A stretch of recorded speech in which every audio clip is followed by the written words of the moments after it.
Et lorsque j'entends des hommes politiques ou des femmes politiques dire l'ordre naturel veut que, ou j'entends même parfois certains hommes politiques dire mais moi je connais bien la biologie, je connais bien la génétique. Eh bien ce qu'on peut leur dire c'est que non, malheureusement ils ne la connaissent pas.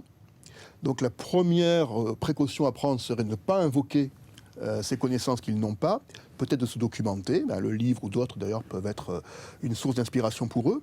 En tout cas, on n'a pas le droit de brandir un ordre naturel en se référant à des choses qui n'ont jamais été avérées par les scientifiques. Ça fait finalement peser sur le corps des scientifiques une responsabilité qu'ils n'ont pas endossée, puisque les écrits scientifiques ne disent rien, et ce n'est pas leur rôle d'ailleurs, de dire comment la société devrait se structurer. Par contre, ce que le scientifique peut dire, et c'est un peu le rôle du livre, et c'est d'ailleurs l'intérêt de l'écologie comportementale, c'est de dire voilà, quelles sont les circonstances économiques, écologiques qui favorisent tel ou tel type de comportement.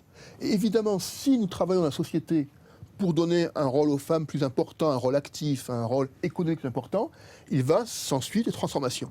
Et donc il faut que les gens soient honnêtes. S'il existe des gens qui veulent interdire le mariage homosexuel, limiter l'accès des femmes au travail, mais il faut le dire clairement.